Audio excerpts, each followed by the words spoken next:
Hi everyone. So today I want to briefly talk about what are pointers in C. So in here, let me give you some definition here. So basically, every time when we talk about pointers, we just mean that it's the edges of the other variables. So you can think of the pointers like a pointing to the edges of some variables. Now the question is, why do we need a pointer? That is because when we work on the variable in another function, a new copy of that variable will be created. Now, this can be problematic in some scenarios. For example, if we want to update or change, modify the variables, if we do that in function, and if a new copy has been created, then we will be working on another copy rather than modifying the original variable. So let me show you some example here. In here, this is the memory layout of the computer program. So we have address and we have value. Now suppose that we have declared a variable, which is an integer, x equal to 5. Now in the memory, we are at the first address, at the address 0001, we will have to store a value of 5 in that location in our memory.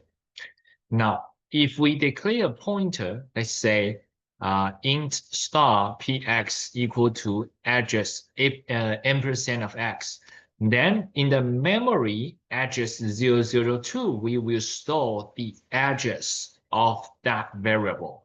So this ampersand operation symbol, you can think of that, it just means the address of the variable.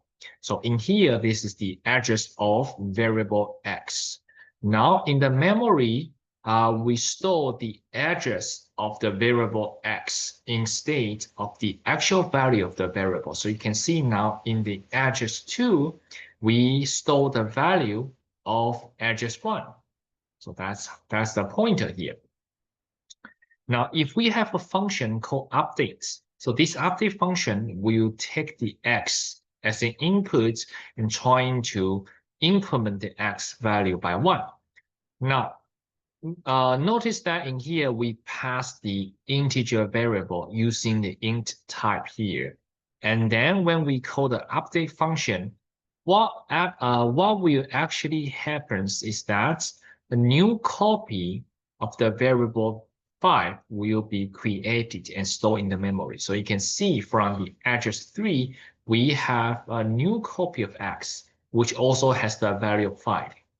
Now, by running the function, we try to increment the x by 1, and notice that this will only affect the new copy. Only the new copy at the address 3 will be incremented by 1. So this changes data at the address 3.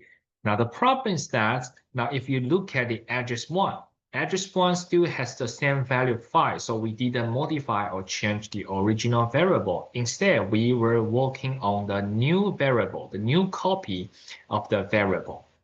So how do we update the x? If we want to do this kind of thing in the function, how can we do that? We can use pointers, right? So now let's see how can we do that by modifying the function here. Now, right here, what we can do is that now, first of all, for the function parameter, we want to change the argument to the pointer. Now, instead of passing the actual, the variable integer type, we have to pass the pointer pointing to the integer variable. So we are passing the address of the variable x.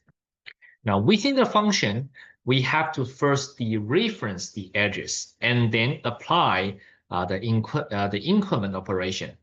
So then in the update function, when we actually call the update function, instead of passing x, we have to pass the px, because now the function update is expecting the pointer, right? So we have to pass the px here. So what actually happens here when we are trying to dereference the edges and apply the operations that whenever we do star x here, we try to dereference the edges. That means now we are telling the program that now this x is an edges. So what I'm trying to do is that I want to find the original value by following the edges. So this is what we call the reference. So in here, the program will look at the edges 2, and you will find 0, 0, 0, 1. Now the program knows that this is an edges, right? Because you just put the dereference operation there. So the program knows that, oh, this is the edges. So the program knows that I have to go back to the edges 1 and then look at what is the value stored in edges 1. And then that is the value that this point is pointing to. Okay, so this is called the reference. Then we can apply the increment operation to update the value, whatever value stored in edges 1. So this is what we can do. We apply the increment operation. Now the value stored in edges 1 will be increment by 1. Now we change the value there to be 6. So that's how it goes. Okay. Now if you try to access x again, it will be 6 now, because what we were doing is that we were modifying the value stored in edges 1. So if you try to access x, where x is stored in edges 1, so that value there will be changed.